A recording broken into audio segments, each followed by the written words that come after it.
On the other side of the village, deep beneath the earth, hidden within the underground headquarters of Root, silence ruled the dimly lit tunnels. The heavy stone doors slid open. A Root ninja appeared in a blur of motion before dropping to one knee. "Denzo-sama!" His voice echoed through the chamber. "According to our sources, Uchiha Akira has just returned from the daimyo estate." Danzo slowly raised his head from the documents spread across his desk. The masked shinobi continued. "According to our sources, he intends to impeach third Hokage." For a brief moment, the room fell deathly silent. Then Danzo's lone visible eye widened. "What?" He slammed his hand onto the desk. "They dare?" His expression twisted with barely concealed fury. "That Uchiha Akira, ever since the day he appeared, he has done nothing but sabotage every one of my plans." His voice became colder with every word. "Dust, and that damned Hiruzen, he keeps allowing the Uchiha to do whatever they want." Disgust flashed across Danzo's face. "He no longer possesses the resolve required of a Hokage." The Root ninja lowered his head even further. "Danzo-sama, there is one more matter." Danzo frowned. "Speak." An individual wearing an orange spiral mask contacted us. He claims he is Uchiha Madara. He says he can help us destroy the Uchiha Clan. The moment the name left the shinobi's mouth, the color drained from Danzo's face. His body stiffened. "What?" He slowly rose from his chair. "Uchiha Madara?" "Yes, Danzo-sama." Before another word could be spoken, a distorted ripple suddenly appeared beside Danzo. Space itself seemed to twist. An orange spiral-masked man materialized as though he had stepped out of another dimension. Danzo's heart nearly stopped. Without hesitation, he vanished in a burst of speed. Body flicker jutsu. He reappeared several meters away, his hand already reaching for the weapon beneath his robes. His single eye burned with hostility. "Who are you? How did you enter this headquarters without anyone noticing?" The orange-masked man chuckled. His laughter echoed unnaturally through the underground chamber. "I am Uchiha Madara." He tilted his masked head slightly. "And finding you was easy. I simply followed one of your informants." Danzo's expression darkened. "But how? How did you appear here without making a single sound?" The masked man laughed again. "There are many more things I can do." His voice suddenly turned calm, but that isn't important. What matters is that the Uchiha have become far too powerful. A brief silence followed before he continued. "And I can help you destroy them." Danzo narrowed his eye. "Why should I believe you?" The masked man folded his arms behind his back. "I wish to weaken Konoha. And to accomplish that, the strongest force within the village must fall first." He paused deliberately. "And you are far more dangerous to Konoha alive than dead." Danzo's face darkened. "What do you mean by that?" The masked man answered without hesitation. "I mean exactly what I said. If there is anyone capable of destroying the Uchiha, it is you." His tone became almost mocking. "I believe Sarutobi Hiruzen is spineless. He lacks the resolve to make the difficult decisions that a Hokage must make." For the first time since the conversation began, Danzo looked at the masked man differently. Finally, someone understood. The masked man continued. "As you already know, the Uchiha are preparing to submit a proposal to elect a new Hokage." He raised one finger. "The two village elders are far too old to become Hokage. You are the only choice." Danzo's visible eye brightened. A dangerous light flashed within it. "I can become Hokage?" For an instant, ambition overwhelmed him, but he quickly forced himself to calm down. His expression returned to its usual coldness. "What's in it for you?" The masked man answered almost immediately. "You don't need to know." Behind the spiral mask, however, another thought crossed his mind. "I seek true peace, and for that peace to exist, the Uchiha must disappear. They have become far too powerful for this world." Danzo stared at him for several long seconds. Finally, he spoke. "Do you think I am some kind of fool, that I would believe everything you say?" His voice thundered across the chamber. "Guards, kill him!" In an instant, more than 20 elite Root shinobi burst from every hidden corner of the underground base. Like shadows coming to life, they attacked simultaneously. Blades flashed, kunai flew, explosive tags ignited. Every attack struck the masked man, only to pass harmlessly through his body. It was as though he were nothing more than an illusion. Standing calmly within his intangible state, the masked man let out another quiet laugh. "Think carefully about my proposal," his voice echoed throughout the chamber. "You will need me. I will return." He casually tossed a scroll onto the stone floor. "When that time comes, use this scroll to summon me, Donzo."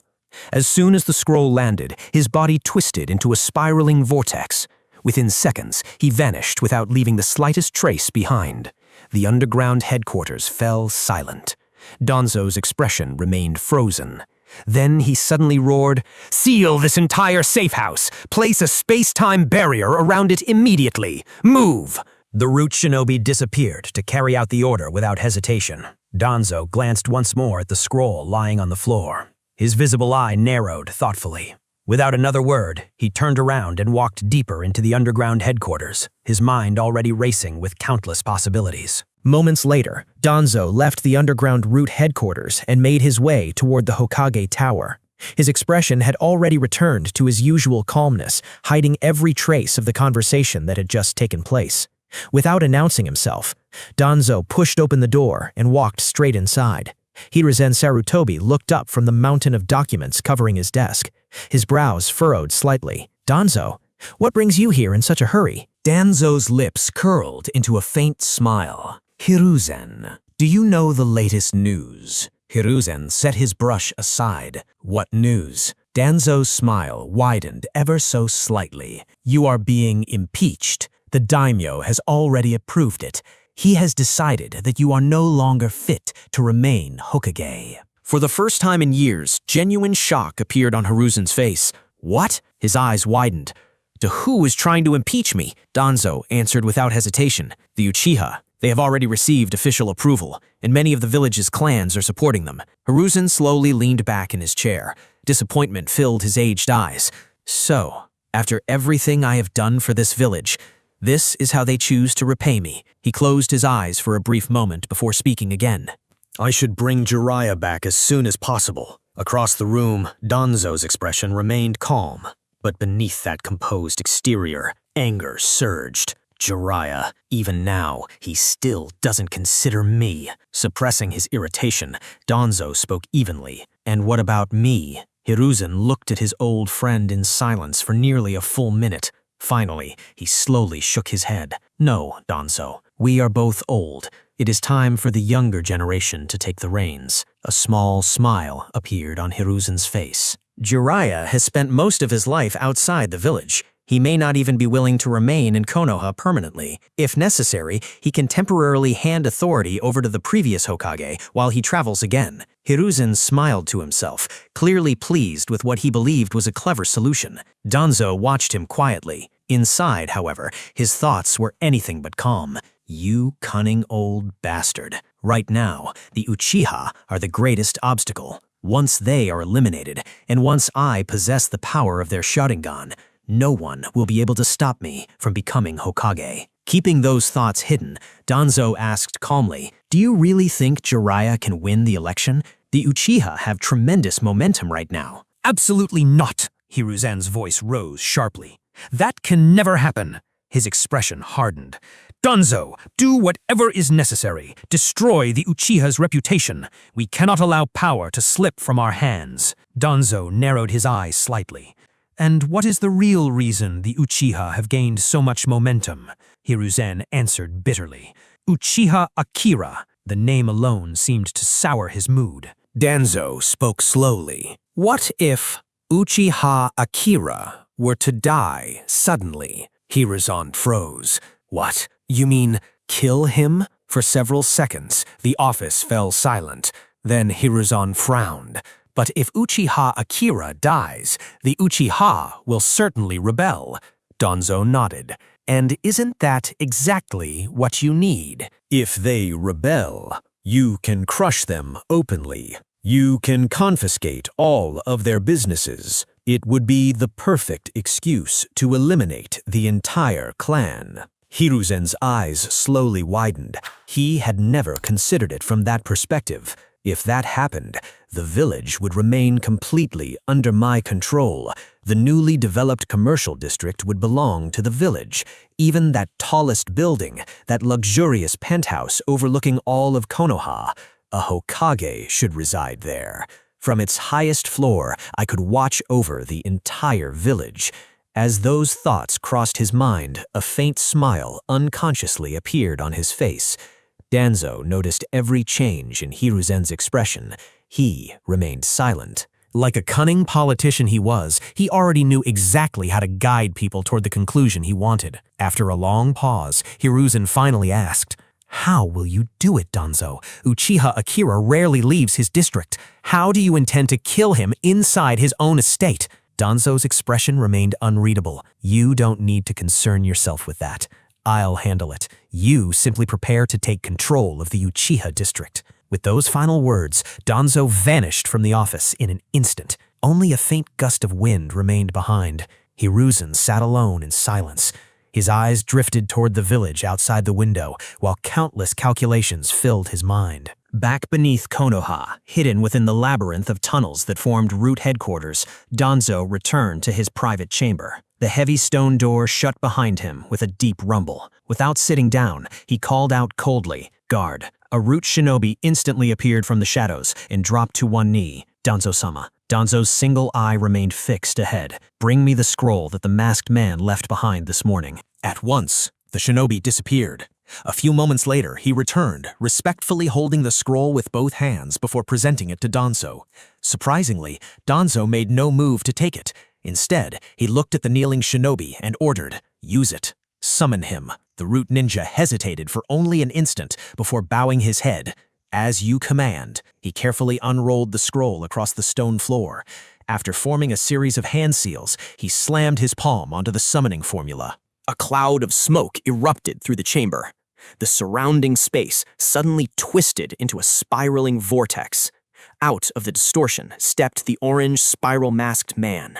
The moment he appeared, he spread his arms with a cheerful laugh. "Well, well, Danzo, I didn't expect you to summon me this soon." Dismissively, Danzo merely snorted. He ignored the greeting entirely. His expression remained cold and businesslike. "I have a question." The masked man tilted his head. "Oh?" Danzo narrowed his eye. "Can you eliminate Uchiha Akira? I've heard he possesses only a one Tomoe Sharingan. He shouldn't be particularly strong." He paused before continuing. "However, he is surrounded by multiple Uchiha Jonin day and night. I need someone capable of entering and leaving that estate unnoticed." His eye locked onto the orange mask. "Someone like you." The masked man let out a quiet chuckle. "That's easy. I can do it whenever I wish." His confidence was absolute. Danzo's gaze became even colder. "Then kill him. I'll inform you of the rest of the plan later." His voice carried not the slightest hint of hesitation. "When the time comes, we will massacre the Uchiha." For a brief moment, silence filled the underground chamber. Then, the masked man slowly smiled beneath his spiral mask. "Well said, Danzo." Before anyone could react, his body began twisting into a spiraling vortex. Within seconds, he disappeared as suddenly as he had arrived. The chamber became silent once again. Danzo stared at the empty space where the masked man had been standing. His face slowly darkened. Damn that arrogant bastard. His visible eye narrowed dangerously. "Once the Uchiha are gone, you'll be next. No traitor who conspires against Konoha will be allowed to live. I'll kill you soon enough." His cold voice echoed through the empty chamber before he turned and walked away, already planning the next stage of his scheme. Meanwhile, on the other side of the village, night had completely fallen over Konoha. The Uchiha clan's main meeting hall was brightly illuminated, yet the atmosphere inside was unusually heavy. At the center sat Uchiha Akira. Beside him was clan head Uchiha Fugaku. Around them were the 12 Uchiha elders, while nearly 30 elite Uchiha Jonin stood silently along the walls, listening to every word. The fate of both the clan and the village was being decided within these walls. After several moments of silence, Fugaku finally spoke. "Akira, What if Jiraiya or Tsunade becomes Hokage? His expression remained serious. They also have tremendous support. Tsunade is the only surviving princess of the Senju clan. The villagers still deeply respect the first Hokage. If she returns, she will be a formidable opponent. Earlier, they had nodded in agreement. Akira, however, remained completely calm. I know. He folded his hands together. Tsunade would indeed be our greatest competitor. But you don't need to worry about her. Everyone looked toward him. Akira continued calmly. As all of you know, there is no longer a Senju clan within Konoha. Although the second Hokage, Tobirama Senju, dissolved the clan and ordered its members to integrate into the village by abandoning the Senju name, deep down, Tsunade knows something. He paused. She knows there are no Senju left in Konoha. The room suddenly became silent. Akira's eyes narrowed slightly. At first, she only suspected it, but after the death of her younger brother, she became certain. The village's higher authorities had been eliminating the Senju. What? Fugaku stood up in shock. The 12 elders were equally stunned. What do you mean there are no Senju? Even if they change their family names, they still live within the village, don't they? Akira smiled faintly. Do they? His eyes slowly swept across everyone in the room. Then call one. The hall became quiet. We're all gathered here. Send someone outside. Bring me a single Senju currently living in Konoha under another surname. The elders frowned. They instinctively looked toward one another. No one spoke. An uncomfortable silence spread through the hall. Finally, one of the elders broke it. What happened to the Senju? Akira slowly leaned back in his chair. You all know Tobirama's philosophy. He believed that if one clan controlled the Hokage position for too long, that Hokage would eventually favor his own clan over the village. That was why he dissolved the Senju clan. He ordered its members to abandon the Senju name and become ordinary citizens. He also deliberately chose commoners as his disciples. Sarutobi Hiruzen, Shimura Danzo, the two village elders. He believed that a commoner could lead the village more fairly than someone representing a powerful clan. That is why he appointed Hiruzen Sarutobi as the third Hokage. Akira paused before continuing. And later, Hiruzen followed the same philosophy. When he selected Namikaze Minato, he also chose a commoner. Akira nodded slightly. That decision itself was not wrong. In fact, it was probably one of Hiruzen's best decisions. His expression gradually turned colder. But there was one problem. Hiruzen Sarutobi could never let go of power. His greed for authority was simply too great. The room grew even quieter. After a moment, Akira continued. After becoming Hokage, Hiruzen feared that one day the scattered Senju would reunite. They would reject living ordinary lives. They would rebuild their clan. And if they became powerful once again, like the Uchiha or the Hyuga, they would inevitably demand the Hokage position. Akira looked around the room. Hiruzen never wanted that possibility to exist. So, during the First Shinobi World War, he placed the Senju on the front lines. They became the first wave of assault. Nearly 80% of the Senju perished in that war. The atmosphere inside the meeting hall instantly turned heavy. Several elders unconsciously clenched their fists. Akira continued. Then came the second stage. During the Second Shinobi World War, he deployed nearly all of the remaining Senju. This time, none of them returned. What? Several elders stood up simultaneously. No one came back? How is that possible? Even if most of them died, surely someone should have survived. There should have been wounded, captured, at least one survivor. How could every single one disappear? Akira slowly raised a finger. That is the mysterious part. Not a single Senju ninja returned. He let the silence linger. Then a faint smile appeared on his face. But do you want to hear the most interesting part? Everyone stared at him. After the First Shinobi World War, when nearly 80% of the Senju had already died, the remaining Senju became afraid. They personally requested additional protection from Hiruzen before being sent into the Second Shinobi World War. Akira's eyes turned ice cold. So, Hiruzen assigned Danzo's Root Division to protect them. The moment those words left his mouth, the expressions of everyone inside the meeting hall changed. Several elders' faces darkened instantly. One elder's fist smashed into the armrest of his chair. That is beyond ruthless. Another elder gritted his teeth. Damn it, that is filthy. The hall was filled with suppressed anger. Fugaku remained completely silent. A chill slowly ran down his spine. His breathing unconsciously became heavier. Was that the future awaiting the Uchiha? Had we continued blindly trusting the Hokage, would we have met exactly the same fate? His gaze slowly shifted toward Akira. For the first time that night, genuine gratitude appeared in his eyes. Thank goodness. Because of Akira, perhaps our clan has avoided that tragedy. Otherwise, a day might have come when the Uchiha were massacred within our own clan grounds, and we would have been powerless to stop it. Still, the meeting hall remained silent. Every elder was still digesting the shocking revelations Akira had just presented. After several moments, Fugaku finally broke the silence. But he looked directly at Akira. What does all of this have to do with Tsunade not becoming Hokage? Akira calmly replied, it has everything to do with her younger brother and her lover, Don Kato. The room fell quiet once again. Akira continued. During the Second Shinobi World War, Nawaki Senju died after running into an explosive trap. Even though Orochimaru was assigned to protect him, several elders frowned. However, his death has always been mysterious. When a group of Konoha shinobi advanced toward the battlefield, someone had already planted explosive tags along Konoha's own route. They detonated while the troops were still inside fire country. Multiple Konoha shinobi were killed instantly. Although Orochimaru survived, the incident greatly shocked him. Akira paused briefly. I believe that was one of the moments that pushed Orochimaru toward researching immortality.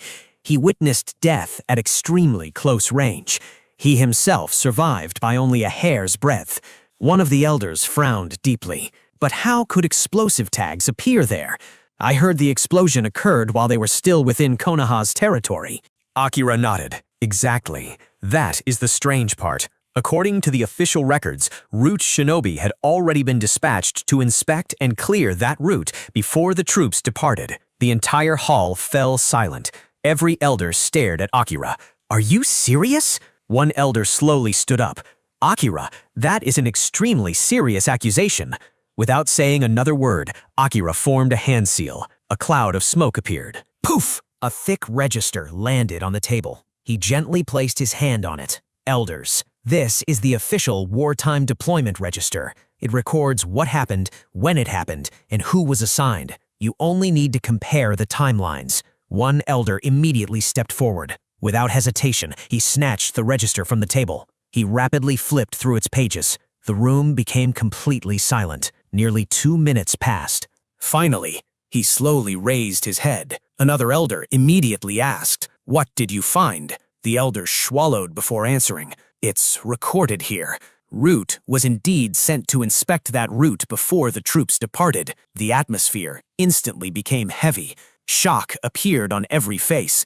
No one expected the records to match Akira's words. Before anyone could recover, Akira calmly raised another finger. And then there is the most tragic death of them all. Don Kato. Another elder frowned. What happened to Dan? Didn't he die fighting enemy shinobi? He narrowed his eyes. Or are you suggesting that his death was also part of a conspiracy? Akira slowly shook his head. I'm not certain. I have no direct proof regarding Dan. But if Dan had married Tsunade, he would have gained tremendous political momentum. He was a respected commoner and the husband of the Senju princess. That alone would have made him an ideal Hokage candidate. Akira allowed those words to sink in before asking, "Clan leader, when we fight on the battlefield, what is our primary objective?" The question hung in the air. The elders looked at one another, confused. Finally, Fugaku answered, "We try to kill as many enemy shinobi as possible so that fewer of our comrades are injured." Akira nodded. "Correct." Then he asked another question. "If an enemy is already critically wounded and can no longer fight, would you continue attacking that same person, or would you move on to another enemy?" Several elders immediately scoffed. "What kind of question is that? Of course we attack new enemies. There is no point wasting time finishing off someone who can no longer fight. We can always deal with him after the battle. The other elders nodded in agreement. Akira looked around the room. Exactly. He paused. Then do you know how many wounds were found on Don Kato's body? Confusion spread across every face. No one answered. Akira quietly said, 12. What? The elders were stunned. 12? Who would attack the same person 12 times in an active battlefield? Akira continued, exactly. When Don was critically injured, Tsunade reached him within a minute. But by then, he had already lost too much blood. She couldn't save him. His voice became noticeably softer. That single moment shattered her. She developed severe hemophobia. Every time she sees blood, she remembers the day Dan died. Akira's eyes grew colder. It was almost as if someone wanted to make absolutely certain that Tsunade would never be able to save him. Silence. Complete silence. One by one, the pieces slowly connected in everyone's minds. Even the elders who had doubted Akira earlier could no longer dismiss his reasoning outright. One elder sighed deeply. So, that is why she abandoned medicine. What a tragedy. We lost one of the greatest medical ninja this village has ever produced. Several elders lowered their heads. Nearby, Shisui and Itachi exchanged brief glances. Neither interrupted. Both silently continued listening. Akira nodded. That's right. Over time, Tsunade also began connecting these same dots. She searched throughout Konoha for surviving members of the Senju. When she couldn't find even one, her suspicions became certainty. He looked around the hall. At present, she harbors immense hatred toward Hiruzen Sarutobi and the village's upper leadership. I believe she wants every one of them dead. Several elders inhaled sharply. But there's one thing stopping her. Akira's voice softened. She refuses to destroy the village her grandfather built. She knows that if she kills Hiruzen and the elders, Konoha would descend into chaos. The resulting conflict would inflict tremendous damage upon the village. So instead, she tries to escape. Gambling became her only refuge. It is the only thing capable of distracting her from those painful memories. As for becoming Hokage, Akira gave a faint smile. She understands one thing very well. People who cling to power never willingly surrender it. I doubt she could stop herself from punching Hiruzen in the face if she had to meet the village's upper leadership every day. A few elders couldn't help but smile bitterly. Akira shrugged. And honestly, I believe that if Tsunade became Hokage, it would probably be better for everyone. At the very least, she has never shown any significant prejudice toward the Uchiha. One elder raised another question. Then, will Tsunade never return to the village? Wouldn't that be a tremendous loss for Konoha? Akira nodded slowly. She will return. The certainty in his voice surprised everyone, but only in the future. When the current upper leadership is gone, she will definitely come back. He looked toward the moonlit window, but for now, that is impossible. Fugaku remained silent for a long moment before asking the question everyone had been thinking. What about Jiraiya? The hall instantly fell quiet. Compared to the other candidates, Jiraiya possessed overwhelming prestige. His reputation as one of the legendary Sannin, his countless military achievements, and his close relationship with the third Hokage made him a terrifying contender. He also has tremendous momentum. Fugaku continued, if he decides to compete for the position of Hokage, what are our chances? All eyes turned toward Uchiha Akihara. Akira nodded slowly. Jiraiya is a serious threat. If he truly stands against us, there is a very real possibility that we could lose. The atmosphere instantly became heavy. However, a faint smile appeared on Akira's face. But I don't believe Jiraiya wants to become Hokage. What? Several elders frowned simultaneously. One elder couldn't help but ask, why wouldn't he? Some people can't become Hokage because they lack the qualifications. But someone who can become the Hokage doesn't want the position? What kind of nonsense is that? Many nodded in agreement. To them, the Hokage's seat represented the highest honor in the village. Who would willingly reject it? Akira calmly explained, It's because of Jiraiya's personality. He isn't the type of man who can sit behind a desk all day. He loves freedom. He enjoys wandering across the ninja world, gathering intelligence, writing his novels, training disciples, and experiencing life. Locking someone like him inside the Hokage office would be worse than imprisonment.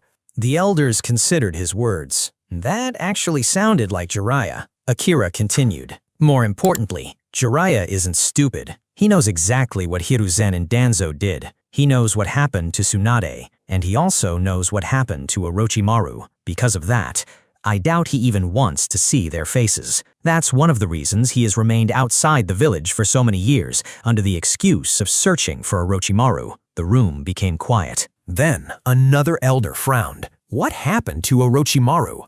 I've heard countless rumors, but never anything concrete. What exactly did Hiruzen and Danzo do? Akira slowly leaned back before speaking. You all know that Orochimaru's greatest obsession has always been immortality. To pursue that dream, he required enormous funding, advanced laboratories, and countless experimental subjects. At that time, following the devastating losses of the First Shinobi World War, Hiruzen and the Konoha Council officially approved research involving the first Hokage's DNA. The objective was simple: to artificially recreate the legendary wood release. If Konoha could mass-produce shinobi possessing Hashirama's power, the village's military strength would increase dramatically. The entire council chamber erupted. They experimented on the first Hokage's body? How could they disturb the dead like that? This is outrageous! Akira calmly nodded. That wasn't the only reason. Hiruzen also feared something. Everyone looked toward him. The Uchiha Clan. Silence. If another Uchiha awakened the Mangekyu Sharingan, what could stop them? The answer was simple: wood release. The very power that once suppressed Madara Uchiha. Several elders unconsciously clenched their fists. None of them liked hearing that.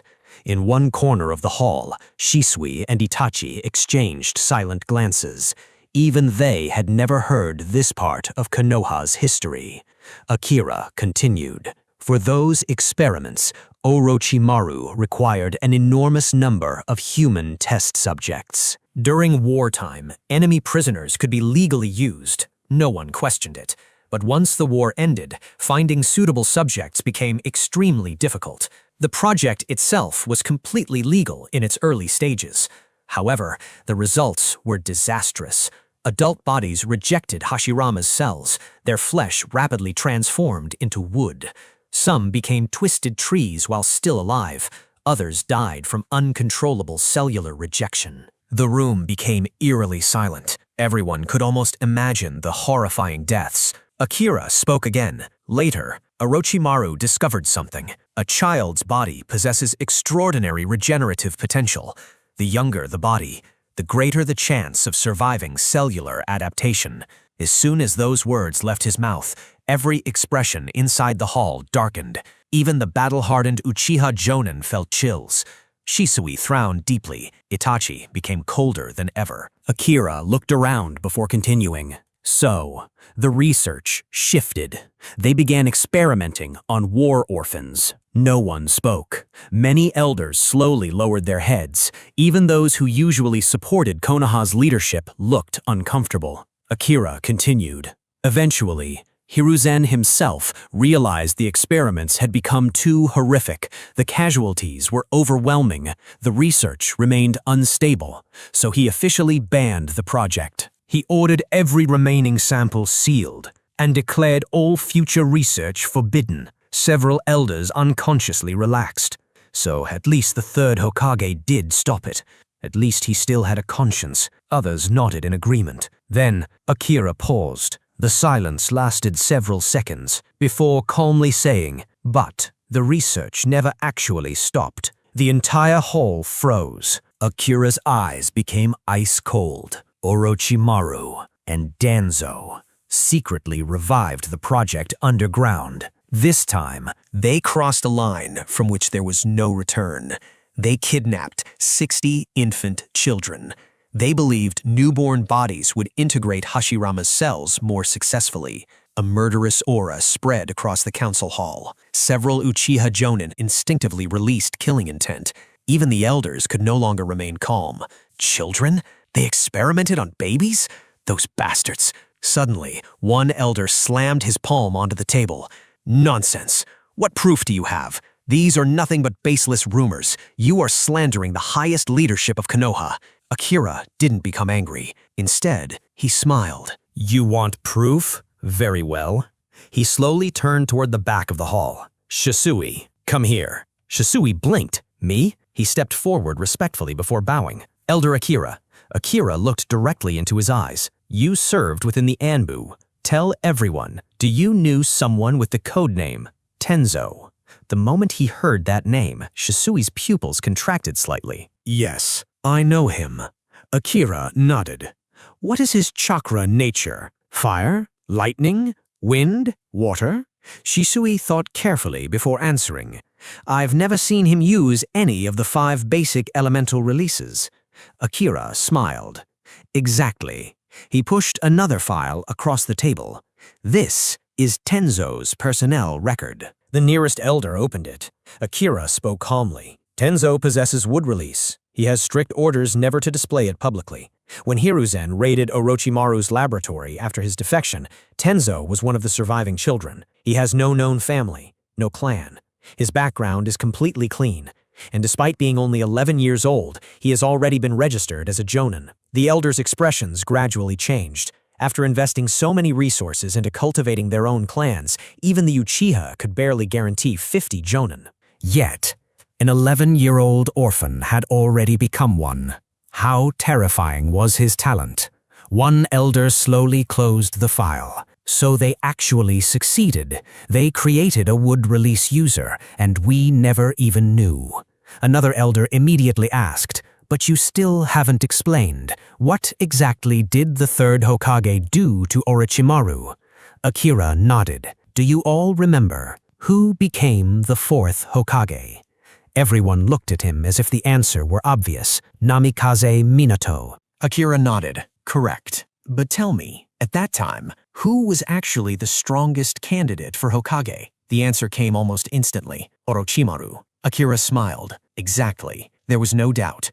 His achievements, his strength, his reputation, everything surpassed Minato. So why wasn't he chosen? The room became quiet. Akira answered his own question. Because Hiruzen knew. He knew Orochimaru and Danzo had become partners. He knew the underground experiments were still continuing. He also knew if Orochimaru became Hokage, he might ignore Hiruzen completely. Worse, he might side with Danzo instead. A Jonin suddenly interrupted.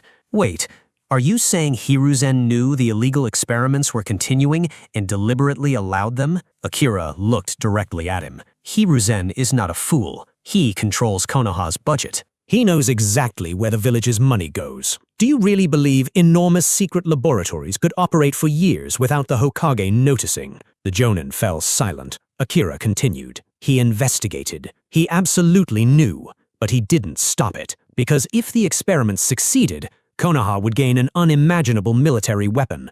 And if they failed, he could simply deny everything. Blame Danzo. Blame Orochimaru. It was a perfect political gamble, a win regardless of the outcome. The elders slowly clenched their fists.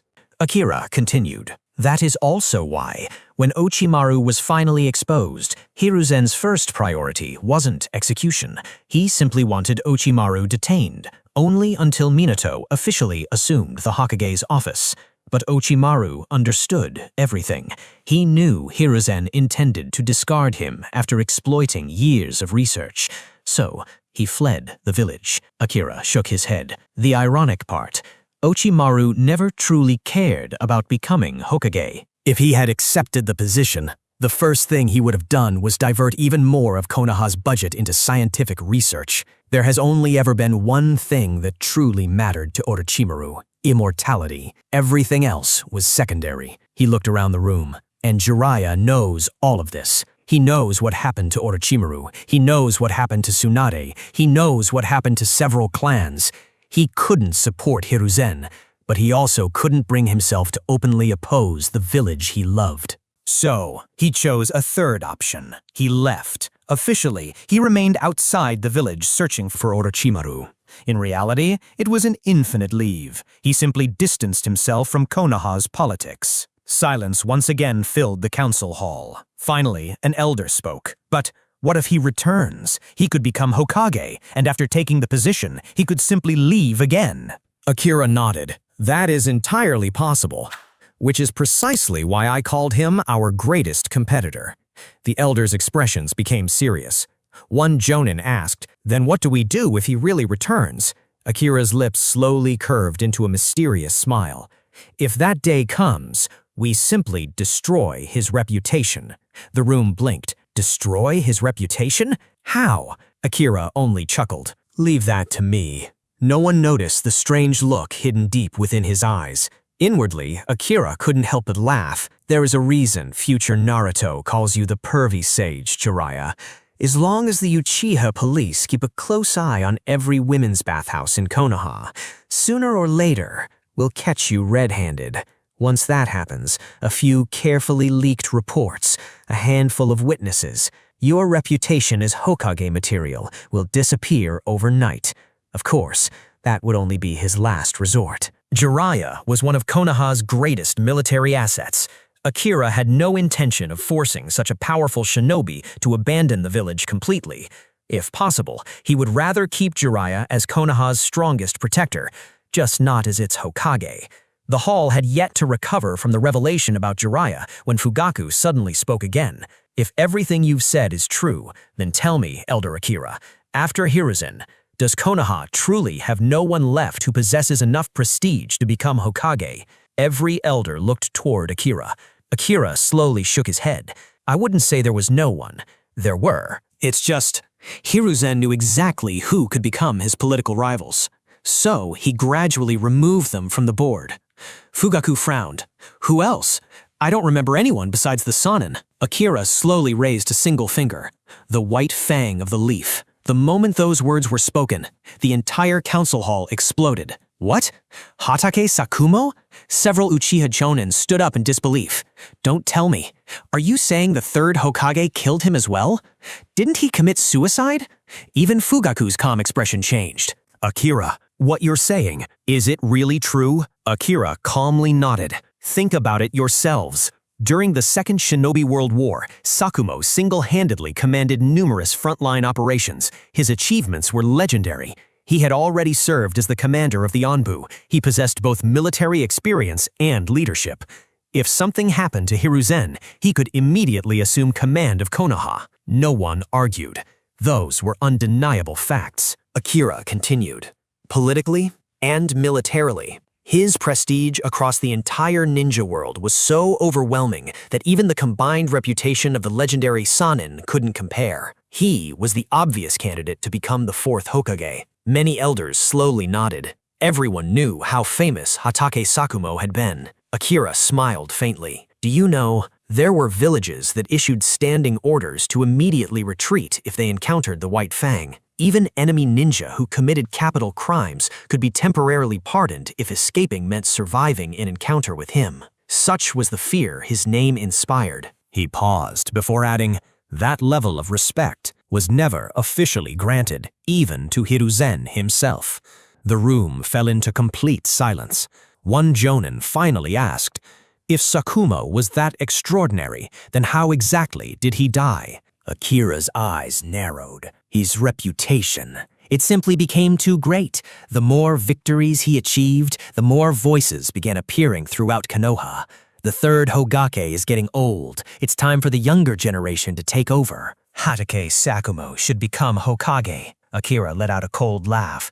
"But the people sitting at the top didn't want to surrender power, even though Sakumo himself never desired the Hokage's seat." He paused. "Then, one day, Sakumo accepted another S-rank mission. Everyone listened attentively. You all know what happened. He chose to save his comrades and abandoned the mission.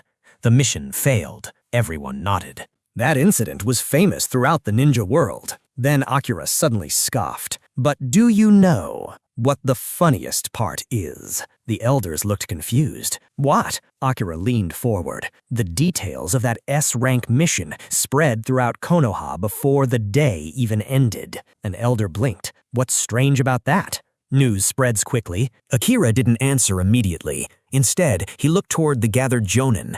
Which of you has recently completed an S-rank mission? Several Uchiha jonin slowly raised their hands. Akira pointed toward one of them. You. Tell everyone. What was your mission? The jonin's face immediately became awkward. He glanced nervously around the hall. Elder, do I really have to discuss it here? Akira frowned. Why not? The jonin answered helplessly. Because it's classified. Only the Hokage, only the mission team, and the highest-ranking officials who issued the mission know its details. Halfway through speaking, he suddenly froze. His eyes widened. At the same time, every jonin present understood what Akira was implying. The hall instantly became silent. Akira slowly nodded. Exactly. Every S-ranked mission is classified. The information is only known by the participating team and the upper leadership. So tell me, how did every civilian in Konoha know about Sakumo's failed mission by that very evening? Silence. Akira answered calmly. Because someone deliberately leaked it. A jonin immediately asked, "Are you saying Hiruzen spread the rumors?" Akira shook his head. Most likely, it was Danzo, but Hiruzen never tried to stop it. He watched as Sakumo's reputation collapsed and chose to remain silent because it benefited him politically. The elders slowly clenched their fists. One elder finally asked, "But Sakumo still chose suicide himself. How is that connected to Hiruzen?" Akira nodded. You're right, his death wasn't directly caused by Hiruzen, but indirectly, he played a role. Akira looked around the room. Tell me, what was Hatake Sakumo's philosophy? An elderly jonin answered immediately. Those who break the rules are scum, but those who abandon their comrades are worse than scum. Akira nodded. Exactly. He truly believed those words. They weren't empty slogans. They were his way of life. He paused before speaking again.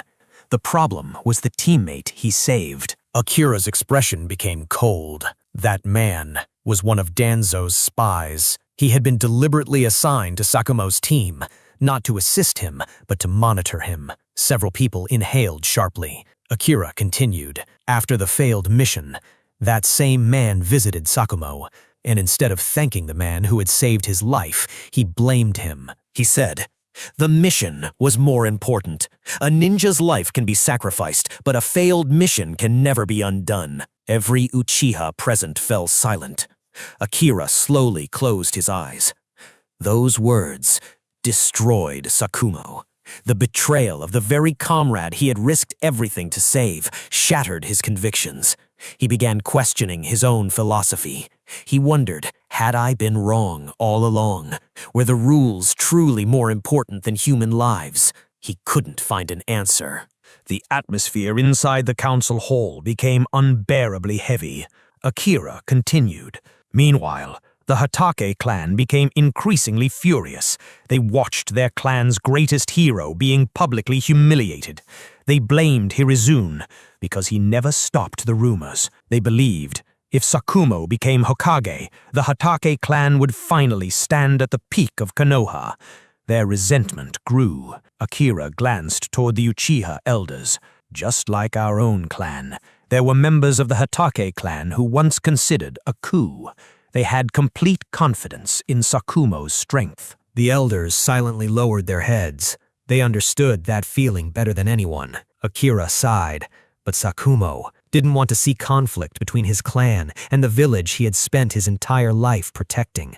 So, he made his choice. He performed seppuku. He died according to the ancient code of the samurai. Silence. Absolute silence. Several Uchiha jonin lowered their heads. Some quietly wiped away tears. Others openly cried. Even battle-hardened veterans couldn't stop themselves. Fugaku himself slowly closed his eyes. I have never, in my entire life, seen a man more honorable than Hatake Sakumo. He should have lived.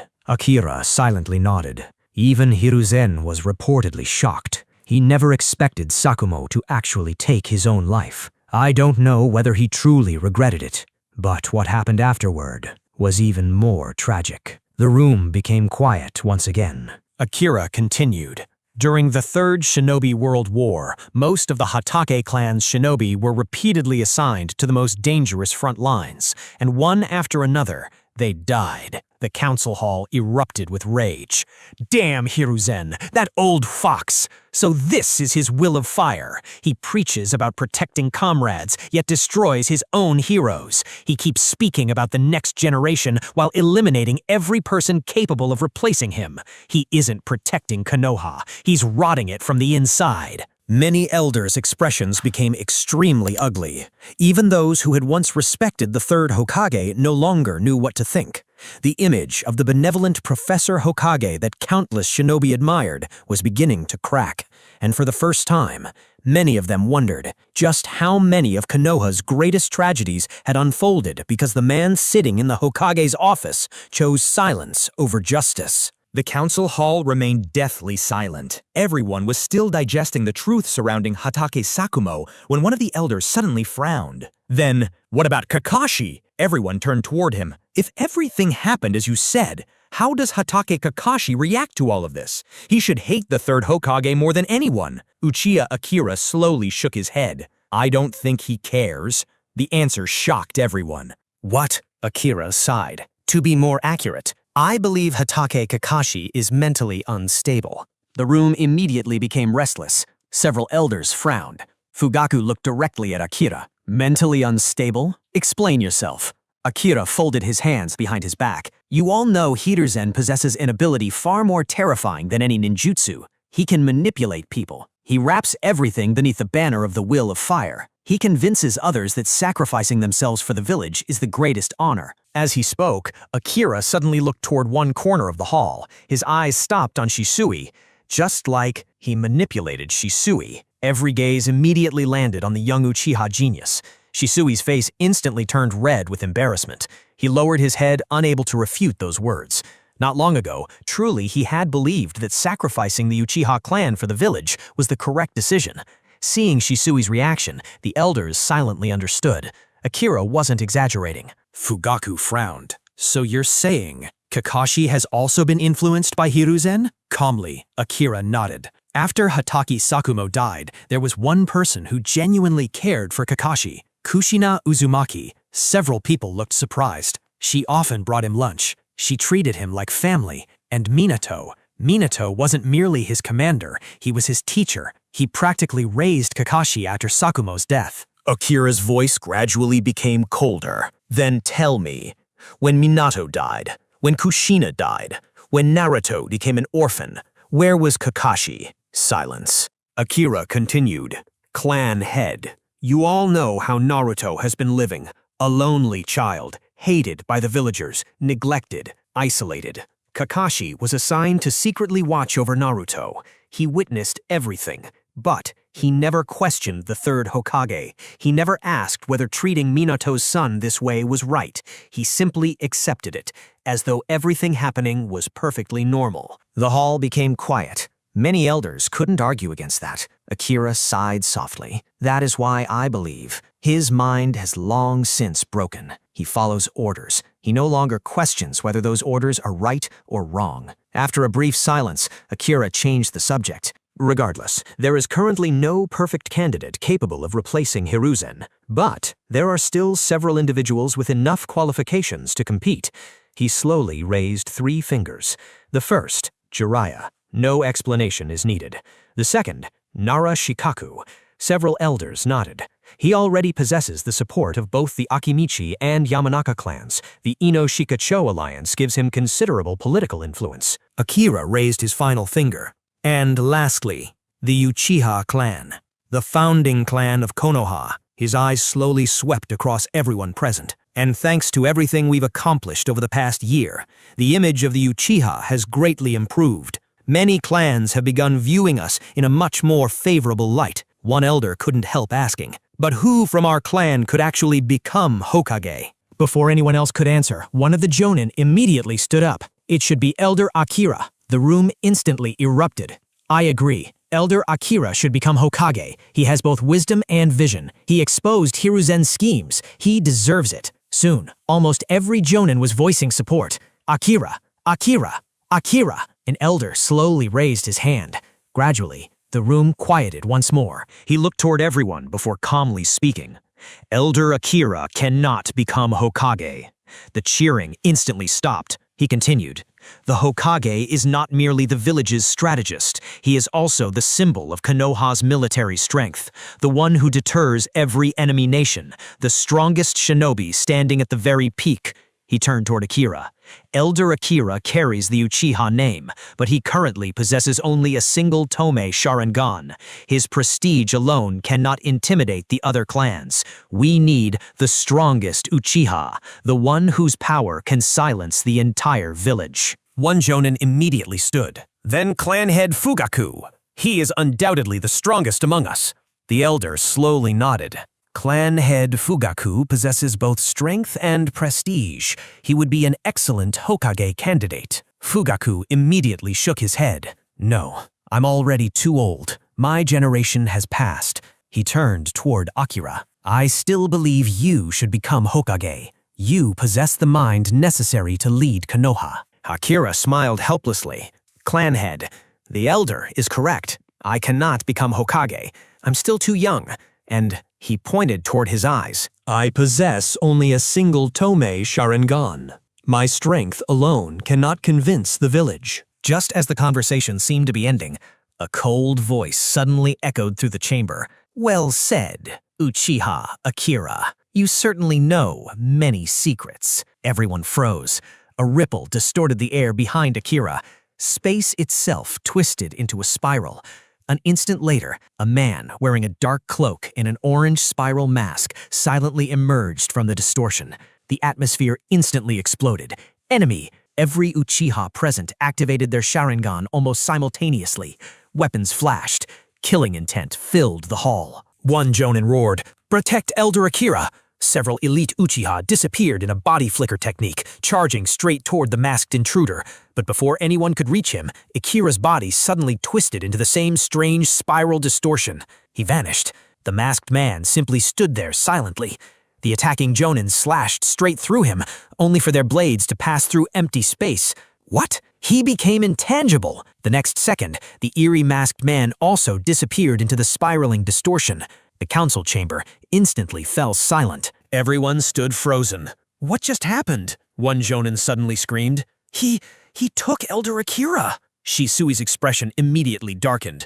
Beside him, even Itachi's usually calm face became grim. Both of them stared at the place where Akira had disappeared. Neither of them had sensed the enemy's arrival. Neither had been able to react. The masked man's space-time ninjutsu had completely surpassed their understanding. A furious Jonin slammed his fist against the floor. "Clanhead, what do we do? Was this Hiruzen's doing? If that old man ordered this, I swear I'll kill him myself." His Sharingan spun wildly with rage. Not far away, Shisui silently activated his Mangekyo Sharingan. His heart was filled with unease. The clan has only just begun walking toward stability. If Elder Akira dies, everything we've built, will it all collapse? The thought alone made his expression darker than ever. Suddenly, Fukaku's voice thundered throughout the hall. "Enough!" Everyone immediately fell silent. "Do not act impulsively. If we attack now, we'll lose everything we've accomplished." His expression was colder than anyone had ever seen. "We are closer than ever to removing Hiruzen from power. If we throw everything away because of anger, we may never receive another opportunity." He looked toward the gathered Jonin. "Immediately place a bounty on that masked man. I don't care how much it costs. Use every intelligence network, the underground black markets, the mercenary organizations. I want his identity. I want his location, and I want every piece of information available." The Jonin immediately nodded. "Yes, clanhead." Fugaku took one final look at the empty spot where Akira had vanished. His eyes burned with determination. For now, everyone acts normally. We cannot allow anyone outside this room to realize how desperate our situation truly is. He slowly clenched his fist. "But remember this, Our objective has not changed. His voice carried unquestionable resolve. We will bring down Hiruzen Sarutobi, no matter the cost.